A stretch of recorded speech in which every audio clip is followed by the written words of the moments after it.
going on? My name is Rashaun Freeman. I'm out in Abar here right now. Just getting right with my boy Abar. Just trying to get right for this upcoming season.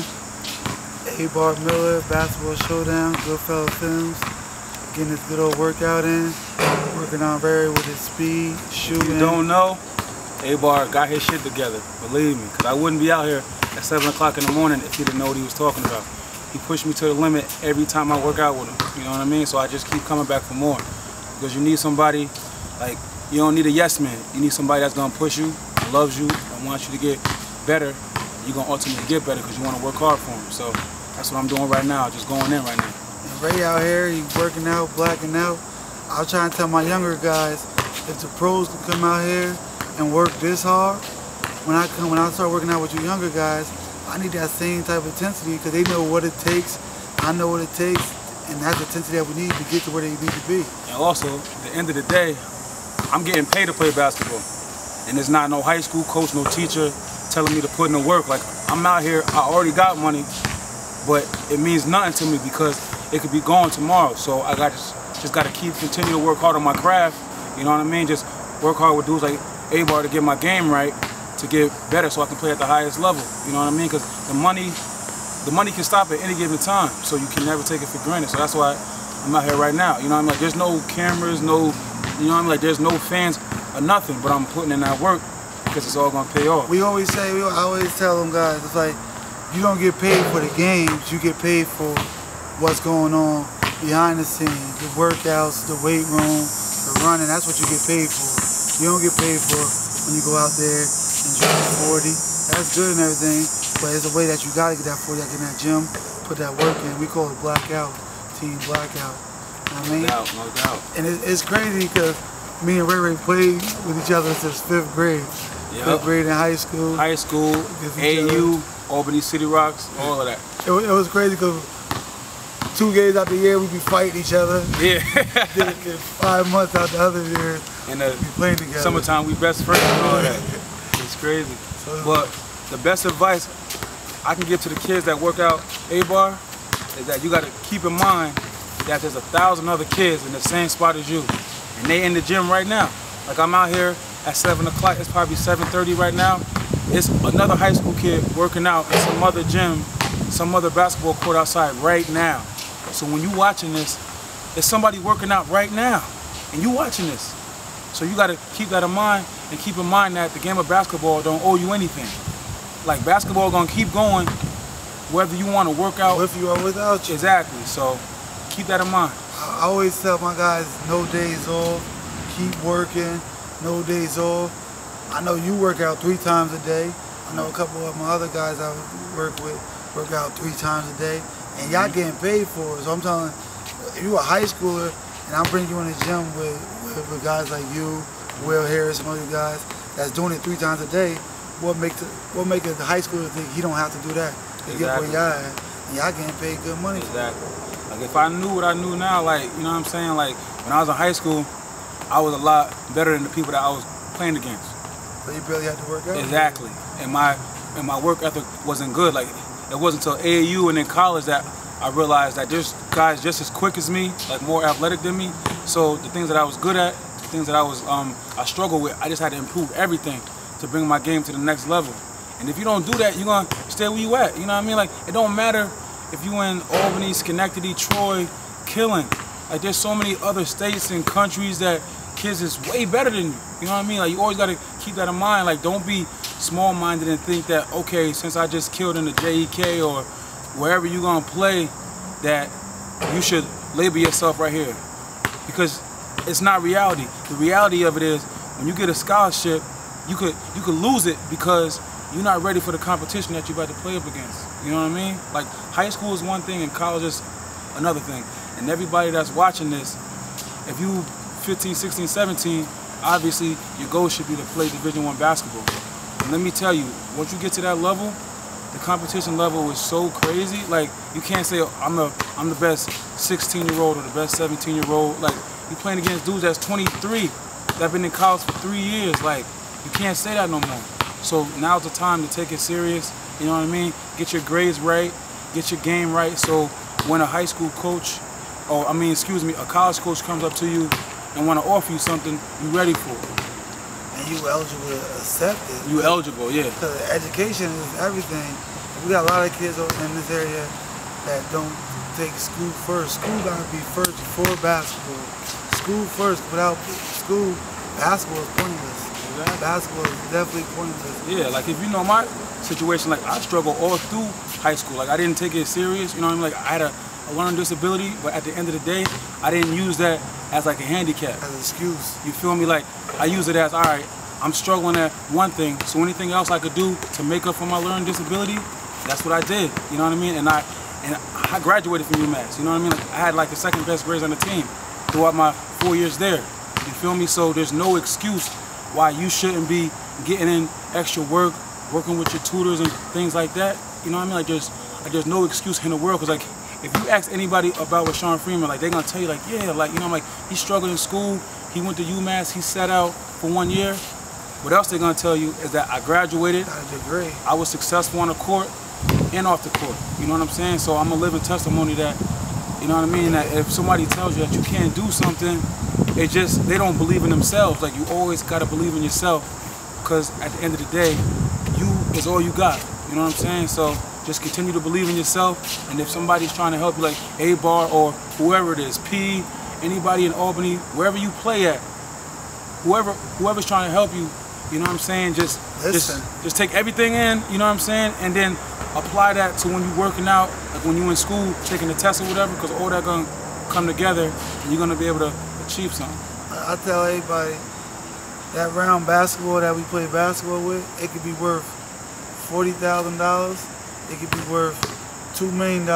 It could be worth $200,000, or it could be worth the $30 that you paid for. It's up to you. You can get a scholarship for 1 year for $40,000, and you can keep going. You can play pro somewhere across seas for $200,000, or some people can make the NBA. You can make that $2 million, whatever they want to make.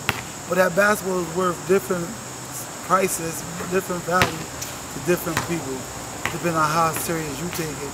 Yeah. A lot of people get better after high school, late bloomers.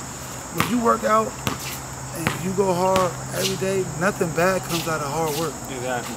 Nothing bad comes out of hard work. And you gotta set your goals high too. You know what I mean? Like in a classroom and on the court. Because if you set your goals high, let's just say you don't reach your goals, you're always gonna end up in a good spot. You feel me? Like if your goals is low and you don't reach them, you know what I mean? Like you in the same spot.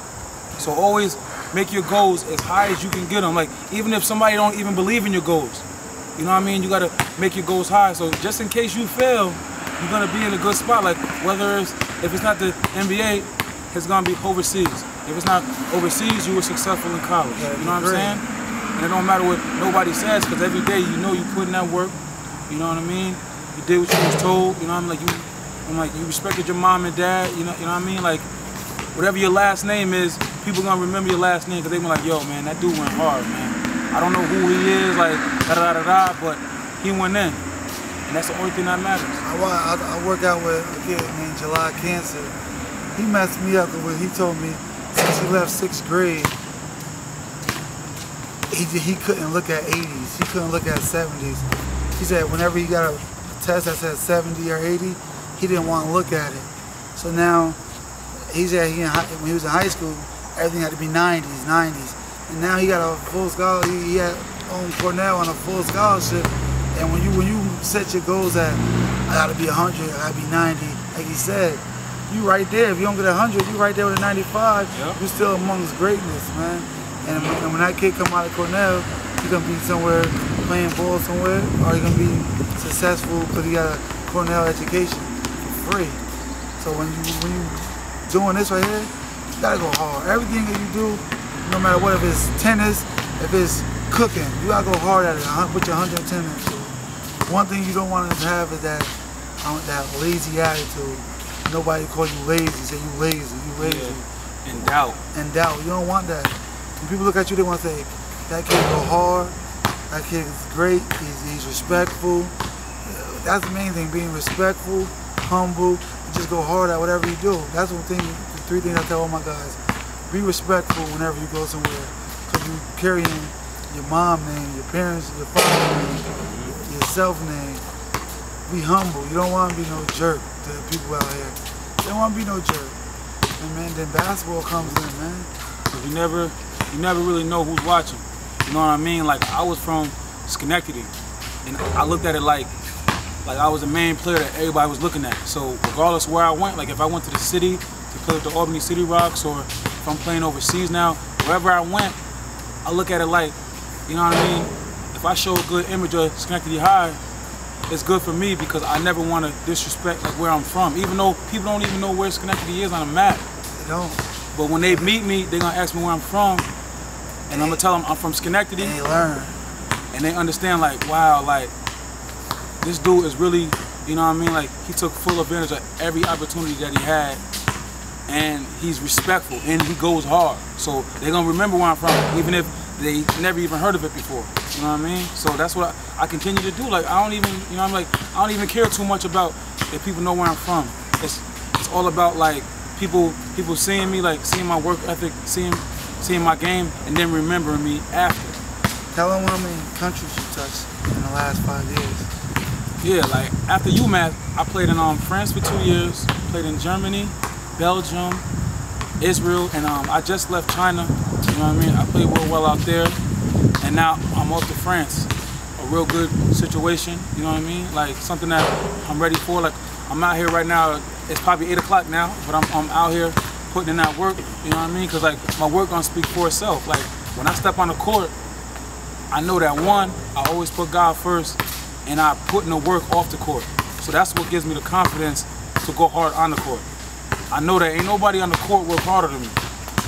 And that just brings my confidence out of this world.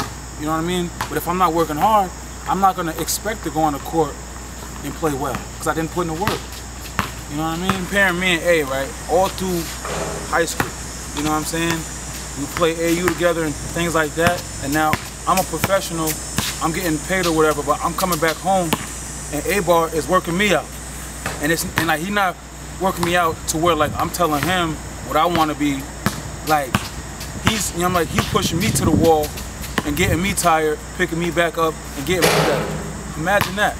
You know what I mean? Like, it's crazy, guys. I think me and Ray always been like that, because on the court, I used to watch Ray get 50. Hey, he just get 50. He's like, yo, hey, I want you to do the same. You go out there, I need you to get 40. He's like, we go back and forth. It was crazy.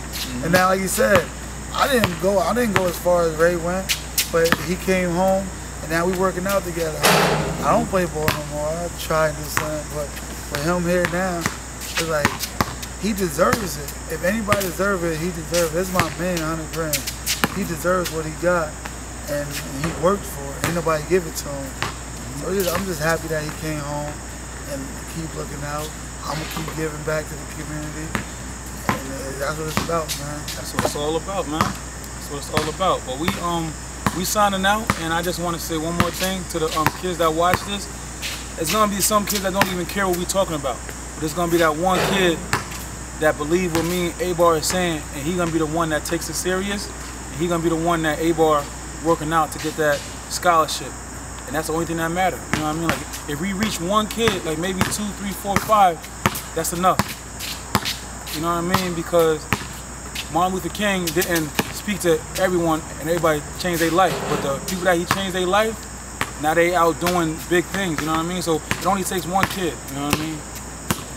Shout out to Goodfellas Films, man. Basketball Showdown. Rashaun Freeman for coming home. We out, man. Yeah.